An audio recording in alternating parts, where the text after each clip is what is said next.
ศาสนิกชนผู้สนใจใคร่ต่อการคำธรรมะแห่งพระสัมมาสัมพุทธเจ้าบัดนี้รายการเสียงธรรมจากดร.เจ้าคุณพระสุวรรณเมธีเจ้าอาวาสวัดพระธาตุศรีจอมทองวรวิหารเจ้าคณะอำเภอจอมทองจังหวัดเชียงใหม่ร่วมกับสถานีวิทยุกระจายเสียงวัดฝายหิน FM 104.5 เมกะเฮิรตซ์ทุกคืนวันพฤหัสบดีและคืนวันศุกร์เริ่มตั้งแต่เวลา 22 นาฬิกาถึง 23 นาฬิกาก็เป็นเวลา1 ชั่วโมงก็นำเอาปัญหาธรรมะมาพบปะกับท่านสาธุชนทั้งหลาย การที่พระสัมมาสัมพุทธเจ้าได้ตั้งความปรารถนาที่จะประพฤติปฏิบัติธรรมเพื่อให้ได้บรรลุมรรคผลนิพพานแล้วก็ยกเอาสัตว์โลกออกจากวัฏสงสารไม่ต้องเวียนว่ายตายเกิดไม่ต้องเวียนว่ายตายเกิดอีกแล้วก็เพราะว่าเห็นว่าสัตว์โลกทั้งหลายมีแต่ความทุกข์มีแต่ความทุกข์บ่นกันเรื่องทุกข์เพราะฉะนั้นก็จึงมีผู้ที่เขียนกลอนว่าเกี่ยวกับเรื่องความทุกข์ว่ายังไม่เคยได้ฟังใครที่ไหนหนาที่เกิดมาเป็นสุขสนุกสนานมีแต่บ่นเรื่องทุกข์ไม่สุขสรานทั้งชาวบ้านชาววัดซัดกันไปในบทส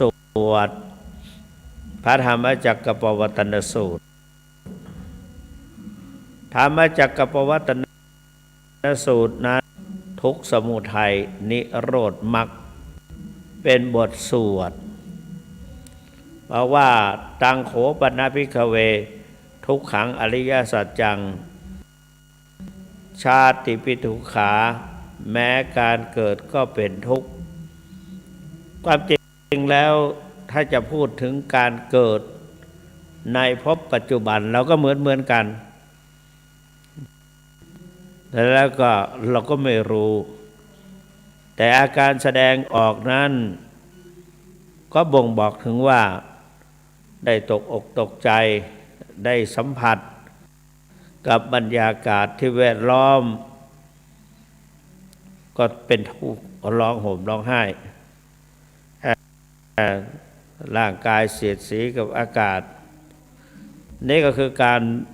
รเกิดพบหนึ่งแต่ว่าดวงจิตของมนุษย์นั่นไปสู่สังสารวัฏพระพุทธเจ้าตรัสว่าจิตเตนะนิยติโลโก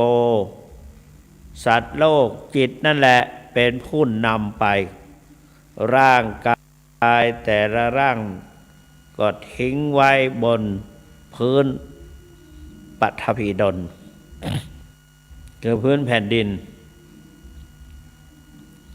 ไม่ได้เอาไปด้วยประดุจดังรถเก่า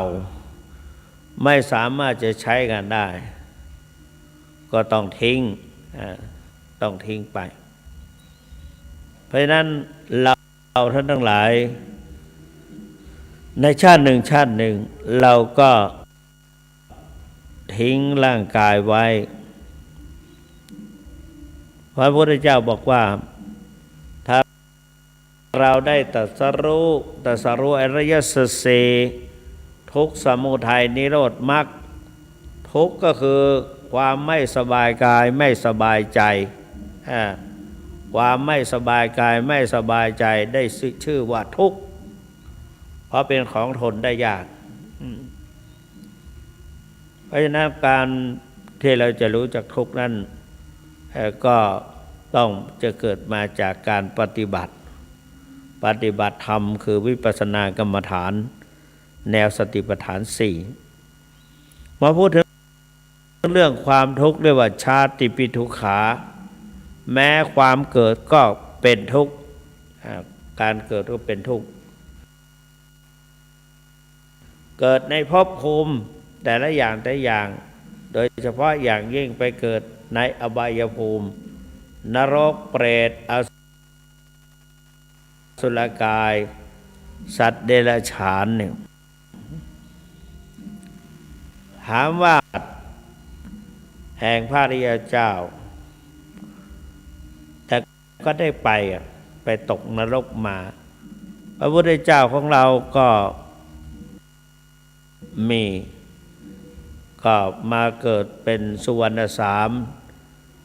ก็สามารถระลึกชาติได้ระลึกในอดีตได้เรียกว่าปุเพนิวาสานุสติญาณปุเพนิวาสานุสติญาณการระลึกชาติแต่ละภพแต่ละชาติหลายชาติได้10บ้างหรือได้5ชาติ6ชาติวันนี้ก็ได้เป็น10แต่พระพุทธเจ้ากำหนดไม่ได้เพราะเราจำได้ทุกชาติเลยเพราะนั้นการที่เราจะพ้นจากทุกข์นั้นเราก็จะต้องค้นหาด้วยการประพฤติก่อนอื่นก็จะพูดถึงว่าชาติปิทุกขาการเกิดบ่อยๆชาติปิทุกขาปุณนังเพราะนั้นก็การเกิดบ่อยๆนั้นเป็นทุกข์อยู่ล่ำไปนั้นเรียกว่าชาติปิทุกขาชราปิทุกขาความแก่ก็เป็นทุกข์เพราะแก่แล้วอะไรจะตามมาเช่นฟันหักบ้างหรือฟันมันออกไปหลุดออกไปแล้วก็กำลังหลดหดถอยไปจะขึ้นจะลงจะทำอะไรต่างๆมันก็ไม่เอื้อมีแต่จะหกล้มทำทีทำท่าจะพิการเพราะนั้นตกใจเหมือนกันนะถ้ามันไม่มีใครจะมาดูแลเราอันนั้นชาติปิทุกขาความเกิดเป็นทุกข์ชราปิทุกขาความแก่เป็นทุกข์พยาปิทุกขาความเจ็บไข้เป็นทุกข์ไม่มีใครแล้วว่าเจ็บไข้แล้วมีสุขก็เป็นทุกข์กันทั้งนั้นชาติปิทุกขาชราปิทุกขามรณะปิทุกขังการตายบ่อยๆก็เป็นทุกข์เหมือนกันตายไม่ทราบเหมือนกันว่าจะเป็นอย่างนั้นจริงหรือเปล่าการที่ดวงวิญญาณจะออกจากร่างเราก็ไม่ต่างอะไรจิ้งจกตุ๊กแกหรืองูเห่างูทุกชนิดที่มันลอกคราบได้จิตเราจะออกจากร่างก็บอกมันระบมเหมือนกันระบมเหมือนกันแนวก็เรียกว่ามรณะปิทุกขังแม้ความตายก็เป็นทุกข์อัปปิเยหิสัมปโยโคทุกโขการได้พบได้เห็นสิ่งที่เราไม่ชอบใจมันก็เป็นทุกข์สิ่งที่เราไม่ถูกใจมาอีกแล้วอย่างเงี้ยแล้วก็เรื่องอะไรต่างเราเขาไม่พบกับคนที่เราไม่รักไม่ชอบเห็นแล้วก็มันไม่สบายใจไม่อยากเห็นก็เกิดความทุกข์ปิเยหิวิปโยโคทุกโขการพลัดพรากจากบุคคลผู้เป็นรักผู้เป็นที่รักที่ใคร่ที่บูชาก็เป็นทุกข์อย่างที่เราจากกันไปแล้วก็ร้องห่มร้องไห้ก็มีมากมายมีมากมายก็เพราะไม่อยากจะจากกันไป แต่ถึงข่าวจากไปนี่ก็จากแบบถาวรนะก็เป็นทุกข์นะเนี่ยการพบคนนี่ยามปิดฉังนรภาติตัมปิทุขังปรารถนาสิ่งใดไม่ได้สิ่งนั้นนั่นก็เป็นทุกข์ยามปิดฉังนรภาติตัมปิทุสังคิเตนะปัญจุปาทานขันธาทุกขาการเข้าไปยึดมั่นถือมั่นในรูปร่างในรูปร่างหรือในขันธ์ห้าเราก็เรียกว่าอุปาทานขันธ์อุปทานการเข้าไปยึดว่าเราดีหนอไม่เจ็บไข้ได้ป่วยไม่อาพาธนี่เพราะนั้นการเกตสังคิเตนะปัจจุปาทานขันธาทุกขาการยึดถืออุปสรรคเสร็จแล้วก็คนละภพละนะถ้าไปยึดถือก็นั่นนะเป็นทุกข์อีกเพราะนั้นแล้วก็อุปทานขันธ์ยึดว่าเป็นตัวเป็นตนเป็นตัวของเราเป็นตัวตนของเราเพราะนั้นการนี่แหละสังคิเตนะปัญจุปาทานขันธาทุกขาแต่พระเจ้าก็ตรัสว่าไม่มีสาเหตุนั้นในบทสวดธรรมจักรปวัตตนสูตรก็ได้กล่าวไว้ชัดเลยตังโคปนาภิกขเวสัทุกขสมุทัยโยอริยสัจจังยาอย่างตัณหาโปโนภวิกานันทิราคะสหคตาตัตระตตาพินันทินีสายทิทางกามตัณหาภวตัณหาวิภวตัณหาแปลว่าตัณหาเกิดขึ้นจึงทำให้เป็นทุกข์ได้นะไม่เป็นอันกินไม่เป็นอันนอนอันนั้นก็คือเป็นทุกข์สังคิเตนะปัญตังโคปนิทังทุกขนิโรโธอริยสัจจังโยตัสสะเยวตัณหายะเสสเวราคนิโรธาสังขารนิโรโธสังขารนิโรธามาการยึดถือสังขารกามตัณหาภวตัณหาวิภวตัณหาเป็นทุกข์การเข้าไปตัดไปรื้อสิ่งนั้นแล้วก็สามารถจะพ้นทุกข์นั่นการที่เราจะสลัดทุกข์เนี่ยทุกข์ที่กล่าวมานั้นไม่กี่ข้อชาติปิทุขาชราปิทุขามรณะปิทุขังปิเยหิวิปเยหิปิเยหิสัมปยุตเตหิการพบกับสิ่งที่เรารักเราชอบก็เป็นสุขไม่ทุกข์นั่นการพบกับการต้องปลดเปลื้องโดยการประพฤติปฏิบัติวิปัสสนากรรมฐานในแนวสติปัฏฐานสี่นั่นก็คือการเป็นทุกข์ที่กล่าวไว้โน่นอีกนะพระพุทธเจ้ากล่าวไว้สั้นๆก็คือกายิกทุกข์ทุกทางกายเจตสิกทุกข์ทุกทางใจอันนั้นความทุกข์นั้นหมายทุกทางใจเพราะนั้นก็ความทุกข์ที่พระพุทธเจ้าก็ไปตัดพ้นมาแล้วก็นำมาสอนประชาชนสอนว่าไงนะสอนตามฐานแห่งเพราะนั้นก็คือการที่เราได้เป็นทุกข์นั้นเราจะเพื่อปฏิบัติเพื่อให้พ้นจากทุกข์ยังกล่าวไว้อีก10 ข้อ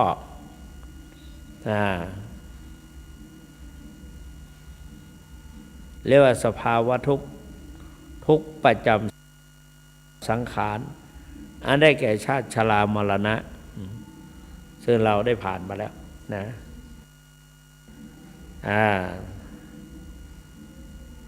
ทุกข์ประจำสังขารชาติชรามรณะ แล้วก็ปกิณกทุกข์ทุกข์จรมาได้แก่โศกะคือความโศกปริเทวะความคร่ำครวญนะโทมนัสก็ความเสียใจน้อยใจแต่ความทุกข์เหล่านี้ก็ทำให้เรามีหลักการปฏิบัติขึ้นท่านสาธุชนทั้งหลายอุปาทานขันธ์เนี่ยมันหนักเหมือนกันนะอุปาทานขันธ์การเข้าไปยึดมั่นถือมั่นตัวตนว่าเป็นทุกข์เพราะนั้นการที่เราท่านทั้งหลายจะให้การประพฤติปฏิบัติเพราะว่าการปฏิบัติธรรมกายข้อสำคัญนั้นเขาให้ปฏิบัติที่กายและใจปฏิบัติที่กายปฏิบัติที่ใจในใจก็พยายามประกอบด้วยศรัทธาวิริยะขันติสัจจะเมตตากรุณาพวกนี้ก็ไม่ให้มันเพราะนั้นจะต้อง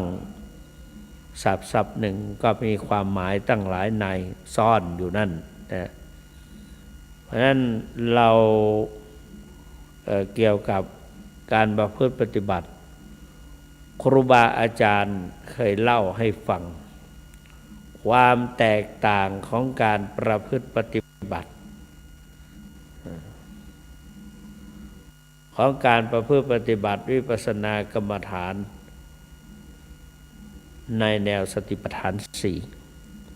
คือกายเวทนาจิตธรรมกายนั้นหมายเอาร่างกายของเราร่างกายของเราคืออิริยาบถสี่ยืนเดินนั่งนอนอย่างมีสติแต่ก็ต้องกำหนดถ้าไม่กำหนดไม่ใช่วิปัสสนาวิปัสสนาจะต้องกำหนดเมื่อกำหนดแล้วเราก็สามารถจะแยกรูปแยกนามออกจากกันได้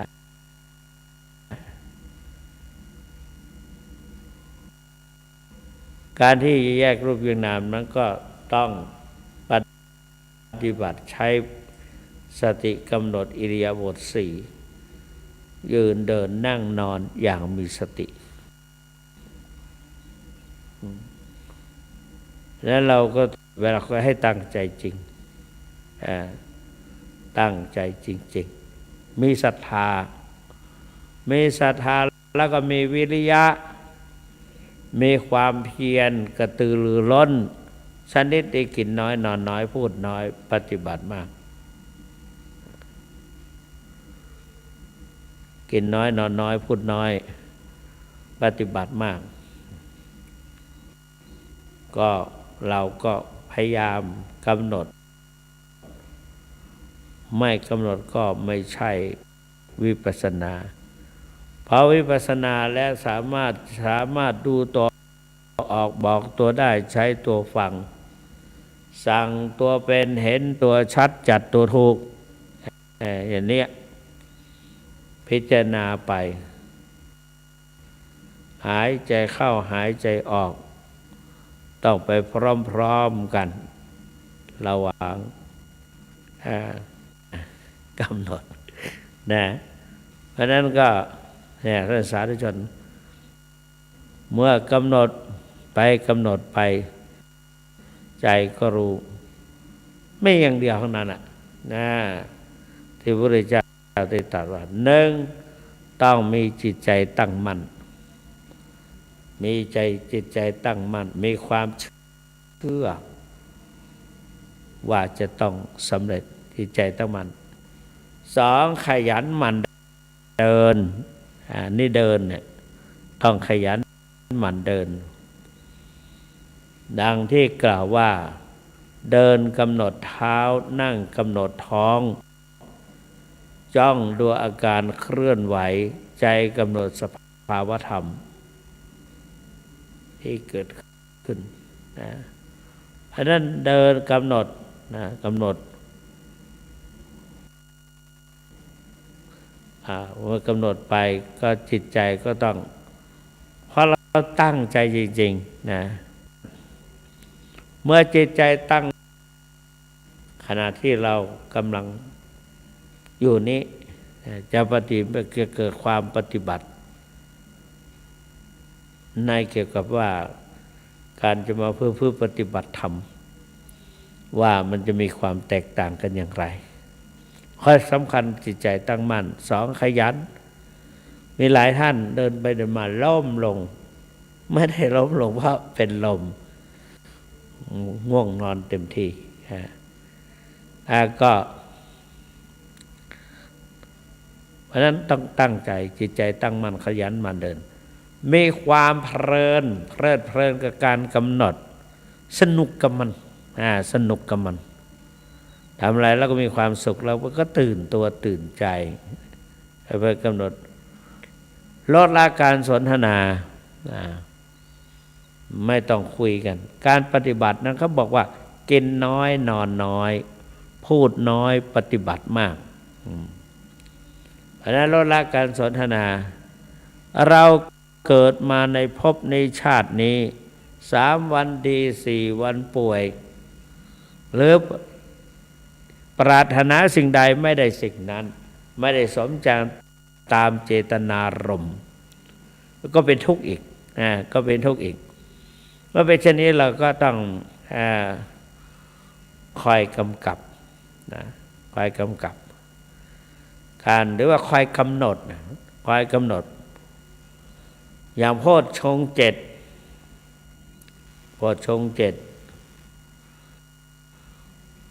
เราก็แปลว่าองค์แห่งธรรมเป็นเครื่องตรัสรู้มันก็ได้บรรลุจริงๆนะนี่แต่ว่าเราทั้งหลายก็อยากได้กระชับกว่านั้นนะอันกำหนดนั้นก็คือกำหนดในปัจจุบันแล้วก็กำหนดให้ได้องค์คุณ3กายเวทนาอาตาปีสติมาสัมปชานโนสติมาอาตาปีก็มีความเพียรพยายามความเพียรพยายามชนิดที่ยอมพลีชีพเมื่อตั้งใจจริงๆเนี่ยจะพบกับธรรมะอีก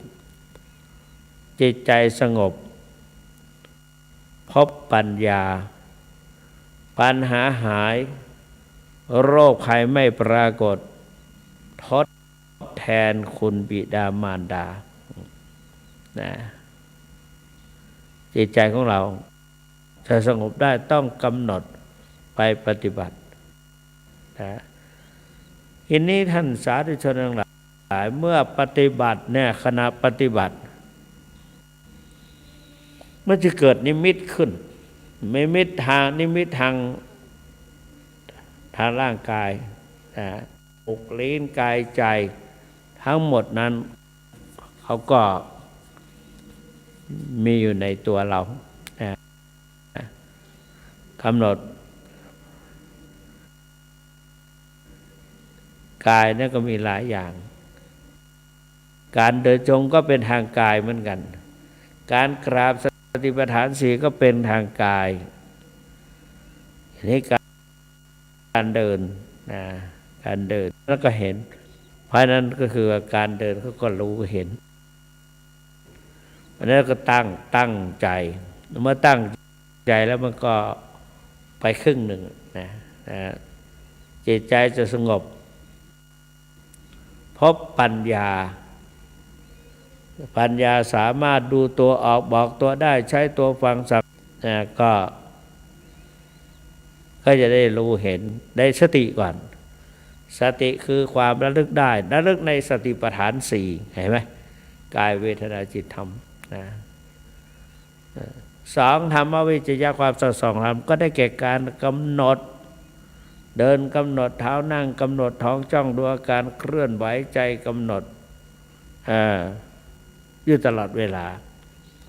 อันนั้นเราก็มีการกำหนดไปกำหนดไปจิตของเราก็จะสงบจิตใจสงบพบปัญญาก็ดูตัวออกบอกตัวได้ใช้ตัวฟังสั่งตัวเป็นเห็นตัวชัดจัดตัวถูกก็ต้องสวดต้องกำหนดก็เพราะนั้นก็เดินกำหนดเท้าขวาย่างหนอซ้ายย่างหนอยกหนอเหยียบหนอยกหนอย่างหนอลงหนอถูกหนอ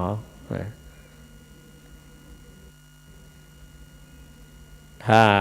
การประพฤติปฏิบัติก็มันก็ก้าวหน้าไปเรื่อยๆเพราะเราบางทีก็ศีลก็เป็นสิ่งสำคัญศีลังโลแกนุตลังศีลเป็นเยี่ยมในโลกนั่นการที่ก็เป็นที่เราก็พระพุทธเจ้าได้สอนให้เราท่านทั้งหลายได้ประพฤติปฏิบัติเพื่อที่จะขัดเกลากิเลสออกจากจิตใจของเราด้วยความวิริยะอุตสาหะมีความขมีขมันขยันบำเพ็ญจิตใจก็สงบพบปัญญาปัญหาก็หายไปโรคภัยไม่ปรากฏนั้นเราเอามาเป็นอารมณ์กรรมฐานขณะที่เจ็บเราก็กำหนดว่าเจ็บหนอเจ็บหนอแล้วก็สามารถหายได้เลยนี่หายโรคภัยไข้เจ็บระงับดับไปโดยความทดแทนคุณพ่อแม่เนี่ยตอนที่เรา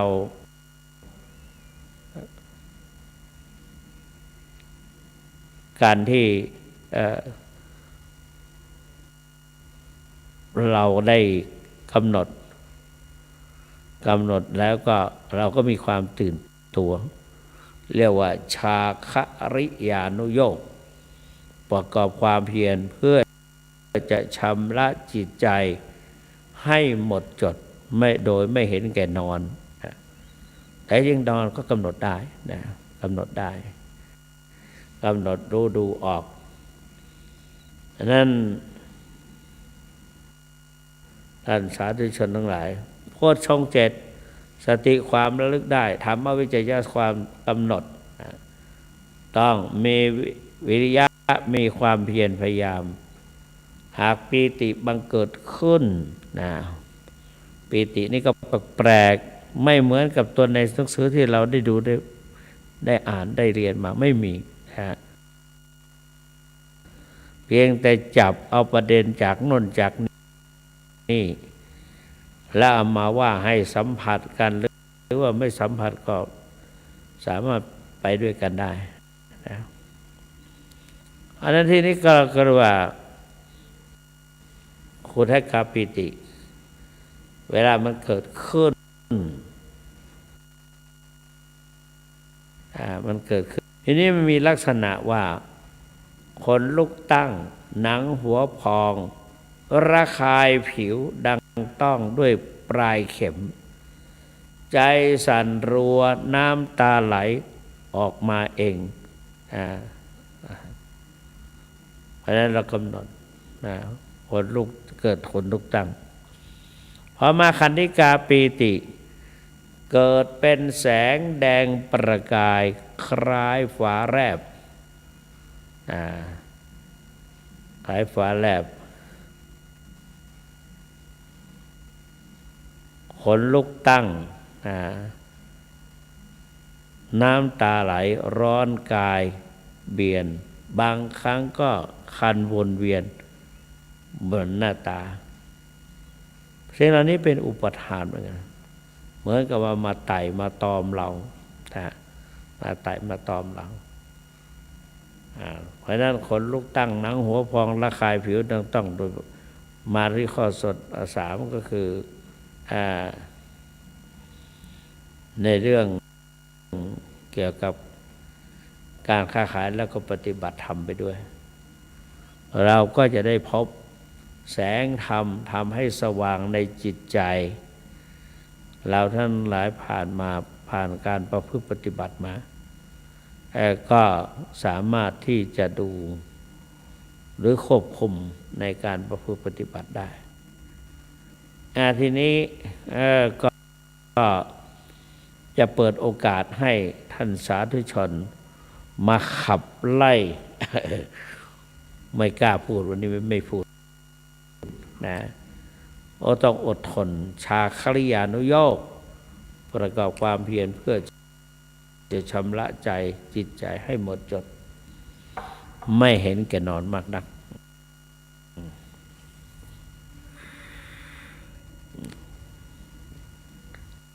นั่นการ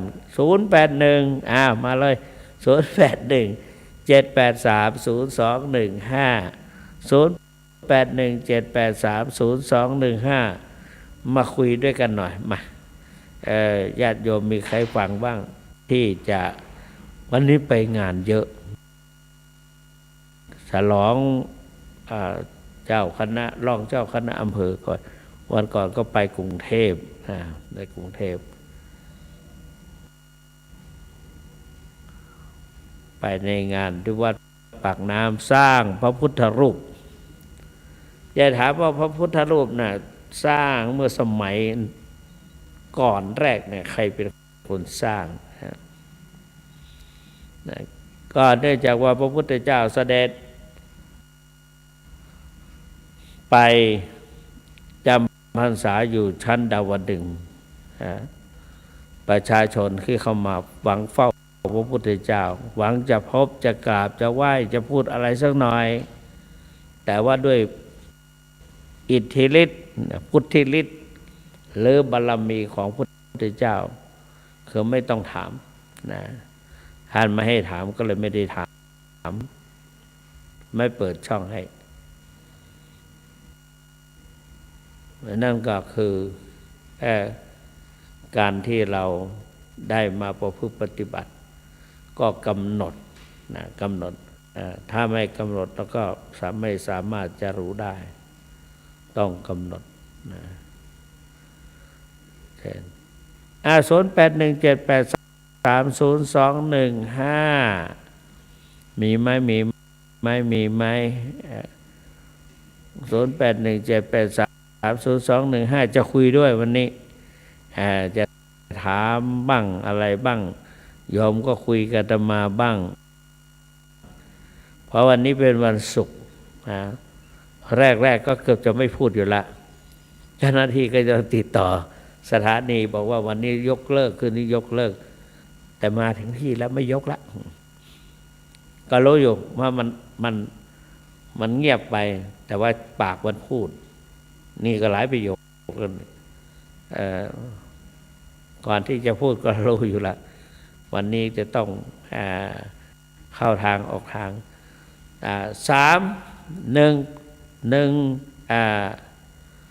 ศรัทธาความเชื่อแล้วก็รักษากายวาจาให้เรียบร้อยนะจนเกิดปีติความอิ่มใจปีติก็มีขุทธกาปีติขันธิกาปีติโอกันติกาปีติอุเพงคาปีติพารณาปีติเปิดดูหนังสือเมื่อกี้โอ้ยบางครั้ง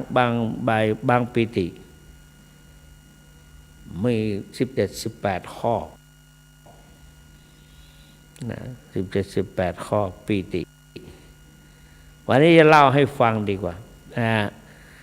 อย่างขุทธกาปีติเนี่ยขนลุกตั้งหนังหัวพองระคายผิวดังต้องด้วยปลายเข็มใจสั่นรัวน้ำตาไหลออกมาเองศีรษะตรึงมึนซึมคล้ายเป็นลมหรือวิงเวียนนี่เป็นคณิกาปีติโอกันติกาปีติกายไหวเอ็น ดังคลื่นกระทบฝั่งคลื่นไส้ดังเมาเรือทนไม่ไหวสะบัดมือสะบัดเท้าจนคล้ายผักตบกระทบตาเป็นกลอนที่เขาคัดออกมามันหยิบอนนนิดหยิบอะไรหน่อยเอามาใส่ไว้กันลืม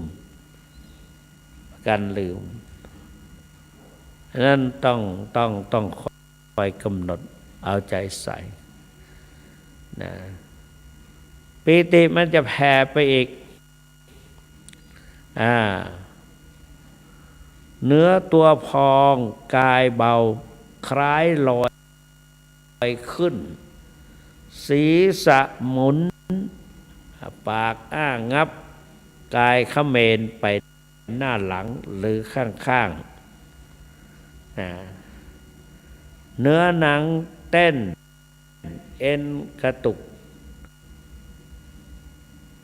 อันนั้นก็เราก็สูดโทรเข้ามาใหม่ยังไม่มีใช่ไหมหลับกันหมดแล้วมั้งวันนี้ก็ไปพรุ่งนี้ก็พระราชทานเพลิงศพเจ้าดวงเดือนณเชียงใหม่นะเจ้าดวงเดือนณเชียงใหม่วันนี้อาตมาภาพกับคณะสงฆ์จอมทองและโดยหล่อไปถวายอาหารแด่พระภิกษุสามเณรที่อบรมบาลีอยู่ที่ดอยสะพันยูก็ไปตามวาระพรุ่งนี้เจ้าคณะภาค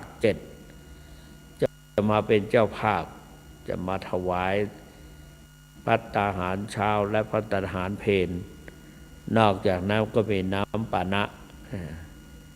นะถวายนั่น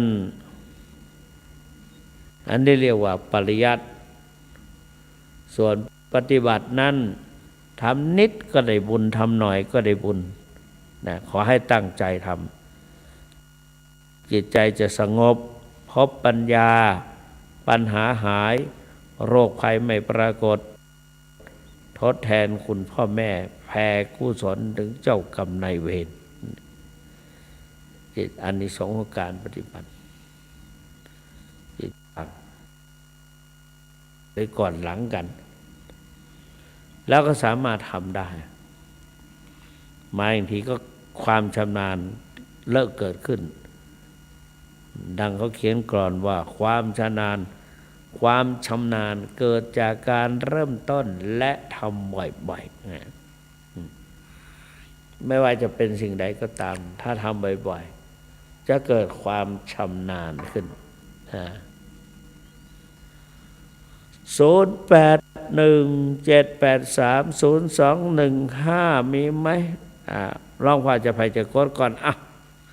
ระหว่างโยมสุภาพบุรุษกับสุภาพสตรีวันนี้จะลองดูสุภาพบุรุษกับสตรีใครจะกดเข้ามาก่อนแล้วก็ใครจะดูใครจะนั่งฟังมากกว่า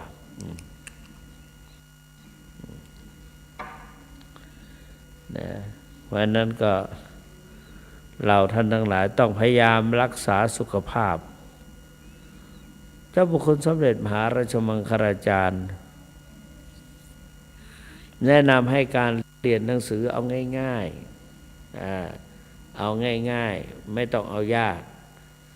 ก็ตั้งใจจริงไม่ทิ้งตำรารักษาสุขภาพเจริญพรเจ้าไปอันเชียงใหม่เนาะยายแดงปลาคอยใต้ปลาคอยเหนือปลาคอยใต้เนาะมันมีเนาะปลาคอยเหนืออันนี้ปลาคอยใต้ว่าเอาแล้วก็ปลาคอยเหนืออยู่ตรงไหนตั้งเหนืออย่างปะพูนบอกเกติปลาคอยใต้ปลาคอยเหนืออย่างจอมตอนเนี่ยบ้านเด่นมันเด่นพระตะวันเด่นตะวันมันมาเด่น เด่นซึ่งหันเด่นแล้วก็หมู่บ้านก็เลยกลายเป็นบ้านเด่นตะวันนะแล้วก็มีตั้งเหนือตั้งใต้เหมือนกันเออเออเออนั่นแหละมันก็ดีนะค่อยไต่ค่อยไต่28เป็นคือเรื่องของเรื่องก็ได้รับแต่งตั้งให้ดำรงตำแหน่งเจ้าอาวาสพระอารามหลวง2ได้รับแต่งตั้งให้ดำรงตำแหน่งเจ้าคณะอำเภอจอมทองก็เลยทำบุญเพื่อให้ของมันหนักเพื่อให้ฐานมันมั่นคงพระชินวงศ์วัดเบญจบพิตรเปิ้นเคยกล่าวไว้นะสาธุเจริญพรนะ08178300เนี่ยข้อความเข้ามาเยอะแยะเลยนะกดเข้ามาโยมกดเข้ามาเจริญพรกดเข้ามาได้นะ0817830215เจริญพรเราโทรจากไหนแม่ปากกองสารพีนะโอ้ฮะแม่บุญดวนกะโอ้ขอบคุณเจ้านาคฟ้ากันวันนั้นเลยเนาะแม่บุญด่วนยังเอายาอมฮืดท่านเจ้าคุณอยู่นะขอบคุณเจ้าหลายเนอะวันนั้นเอาฟ้อนดาบมาฟ้อนเลยเด้อ28 29 28ครับวันที่1นะ0817830215แม่บุญด่วนจะมาละนะวันนี้ก็มาแล้วเจริญพรบัดเจ้าอันนี้โทรจากไหน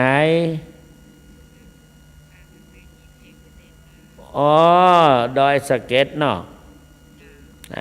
ดอยสะเก็ดเป็นได้หนาวเผาลงได้ยังฮะปอท่อครูออกกำลังมาได้สมัยก่อนนะเมื่อเขาเป็นละอ่อนมัวแต่หนาวสั่นยังไงปอยับลงน้ำบวกนะมานี่เนี่ยตอนเจ้าเอาลงน้ำบวกเขาก็นึกว่าจะเขาพออยู่ตรงบนพอมันเย็นขนาดนั้นเลยลงไปน้ำบวกอุ่นตุกน้ำบวกนั่นนะเย็นอย่างน้ำแข็งโอ้บ่ไหวนะขอบคุณเจ้าหลายเนอะ0817830215โยมเข้ามาใหม่แม่ยังก็แก่แม่สันทรายกดเข้ามาใหม่นะ0817830215แต่ถ้าหากอยากจะให้มันต่อกันเนี่ยศรัทธาก็บ่ต้องคือพูดเสร็จแล้วก็กดปิดกดของตัวเก่านะกดปิดเถียก็หมายความว่าคือคนอื่นเขาได้เข้ามานี่อันนี้แม่สัญชัยช่วยเจริญพรโจ้โทษจากไหนแม่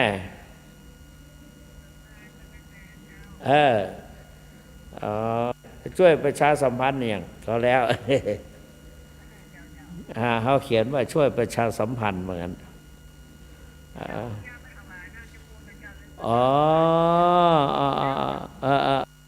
แม่นยายแม่นเท่าไปแม่แฟก็มันลืมเนาะขับรถไปก็โยมก็รอจนถึง5 โมงเมื่อไหร่อีดูหันใจแต่ความจริงใครเนี่ย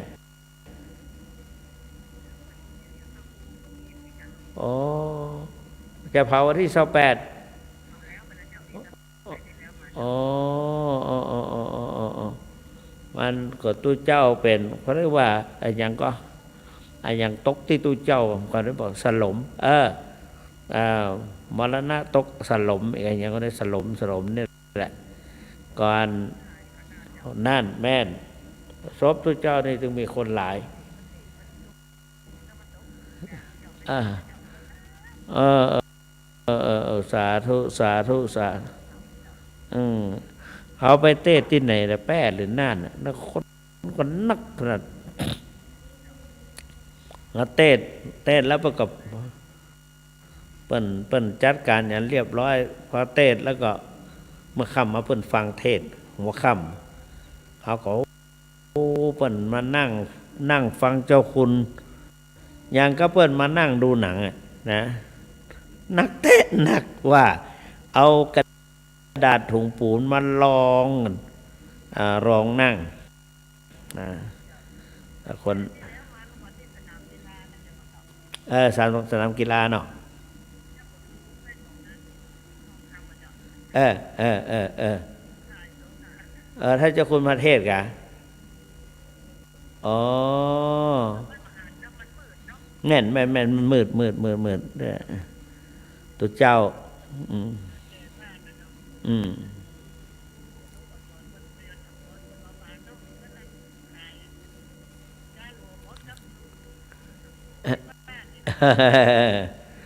อืมดีอายุวันโนสุขังพลังได้แม่เนอ0817830215ตอนนี้สายว่างแล้วโทรเข้ามาได้เลยโทรเข้าไปได้เลย081ตอนนี้22:22กับ46 นาทีเหลือแถม10 กว่านาทีนะ14 นาทีเมื่อ14 นาทีอายมโทรเข้ามาเลยโทรเข้าไปคุยเลยเนี่ย0817830215นะมาที่อื่นเปิ้นบอกให้บอกโทรศัพท์แต่เราได้จำเป็นต้องบอกเพราะว่ามีคนฟังรายการนี้เนี่ยแล้วก็เสร็จจากนี้ไปก็จะได้เป็นพักผ่อนแล้ววันพรุ่งนี้ก็ตื่นแต่เช้าตรู่เช้าตรู่ตี 4ต้องฝึกฝนอดทนต่อหนาวต่อร้อนต้องลุกขึ้นนะเรียกว่าอุทานะแปลว่าความลุกขึ้นตั้งแต่เช้าตรู่ลุกขึ้นแล้วก็ออกไปทำวัดสวดมนต์นึกสร้างความภูมิใจว่าเราได้กำไรเอาความดีเข้าใส่ตัวนะก็สติความระลึกได้ระลึกได้ในสติปัฏฐาน 4ธรรมวิจยะการกำหนดคือความสอดส่องธรรม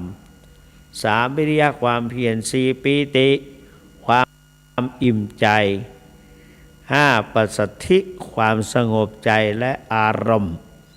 ความสงบใจและอารมณ์ใจไม่มีราคะไม่มีโทสะไม่มีโมหะนี่สมาธิความตั้งใจมั่นปัสสัทธิความสงบใจและอารมณ์สมาธิความตั้งใจมั่น 7อุเบกขาความวางเฉยท่านสาธุชนพุทธบริษัททั้งหลายการปฏิบัติเนี่ยนะมันเกิดขึ้นอย่างปัสสัทธิเนี่ยความสงบใจและอารมณ์จิตใจสงบและก็ไม่มีโลภะโทสะโมหะเป็นความสงบบางทีก็เงียบไปเลยบางทีก็หายใจไวหรือเห็นความเกิดดับของรูปนามไวบางทีก็อึดอัดเสียจนโอ้โหเราก็รู้อยู่ ก็พยายามแต่หลวงปู่บอกว่าต้อง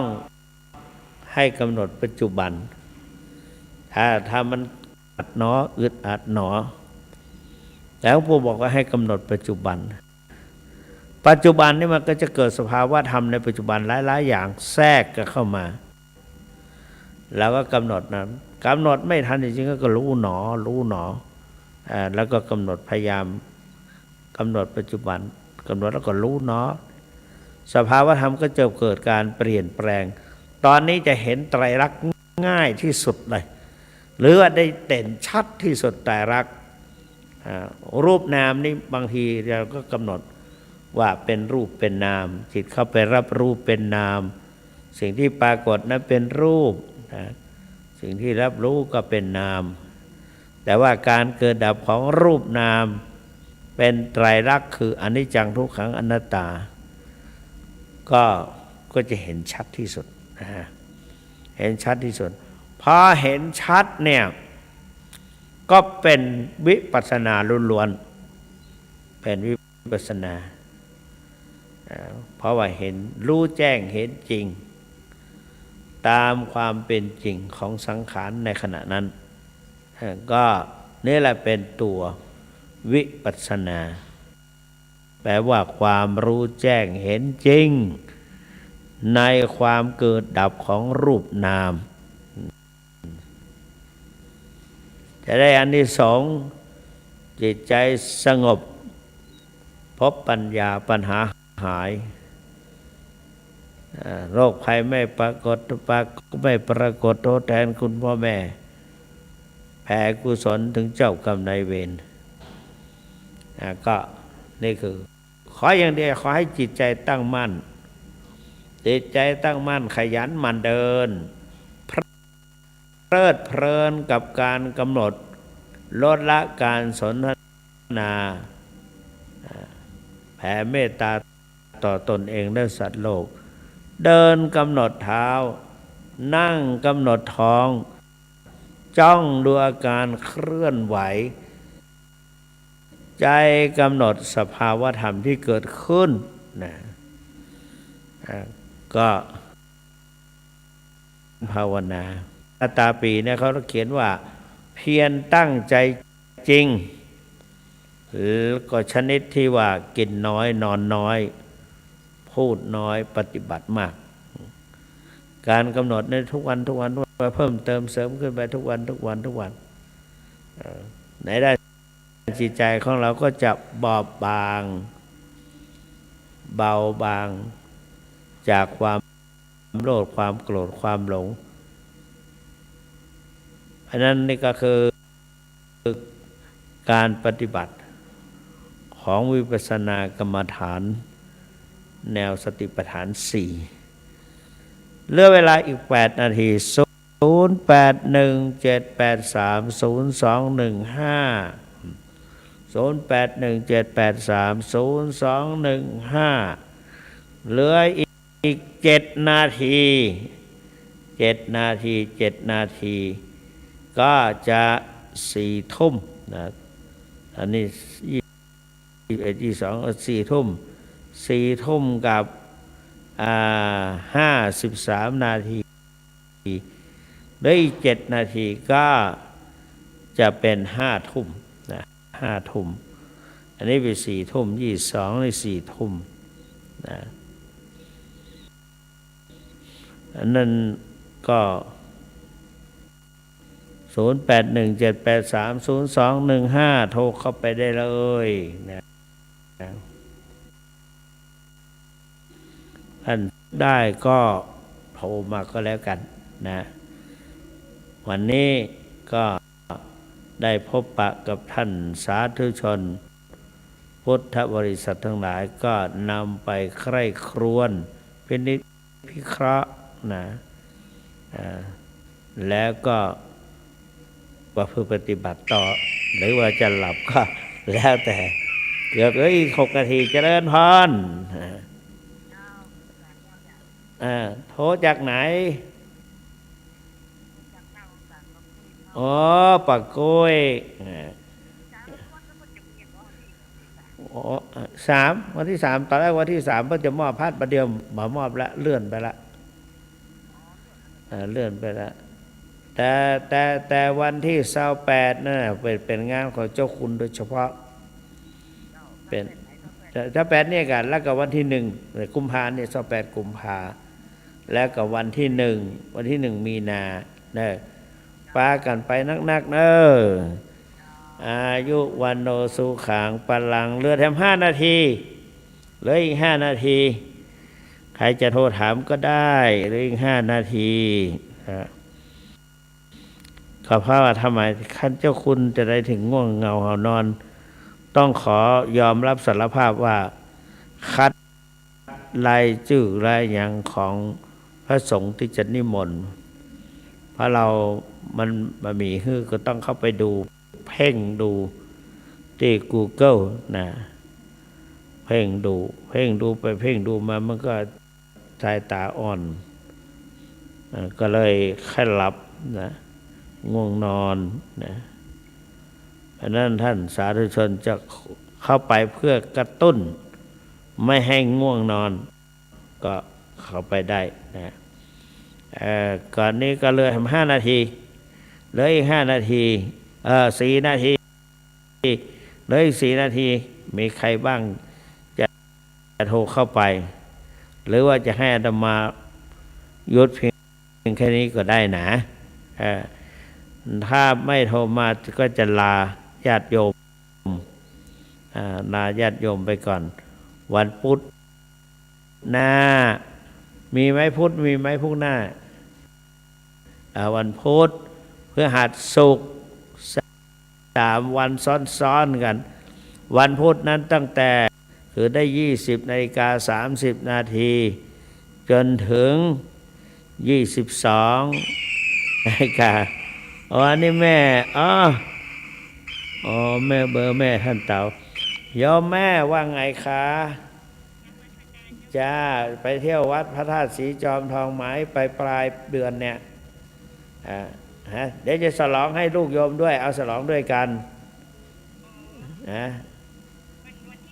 วันที่ 1วันที่ 1นี่มันตรงกับวันเกิดอาตมาด้วยแล้วก็วันที่28นั้นเราก็จะถวายทักษิณานุปาทานอุทิศไปให้แก่บรรพบุรุษตลอดถึงพระภิกษุสามเณรหรือคนเฒ่าคนแก่เคยทำบุญในวัดนี้แต่ท่านเสียไปแล้วอย่างนั้นนะถ้ามีโอกาสไปก็ไปนะเจริญพรขอบคุณ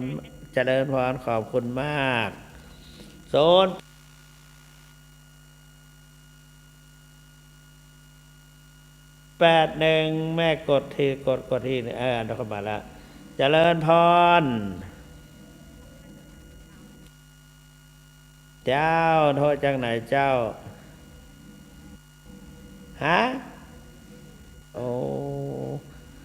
มันได้มาเหมือนละสีโพธารามนะวันนี้ฟังเจ้าคุณสีขลับก่อน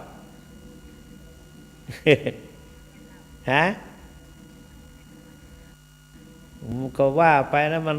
มันที่เขาไข้หัวนะคือไข้หัวเสร็จตัวเก้ารับอะไรนั่นน่ะมันลืมตาขึ้นมาฝันไปแล้วมันตั้งแต่ก่อนจะเข้าละฝันคุยกับคนนั้นคนนี้แล้วกัน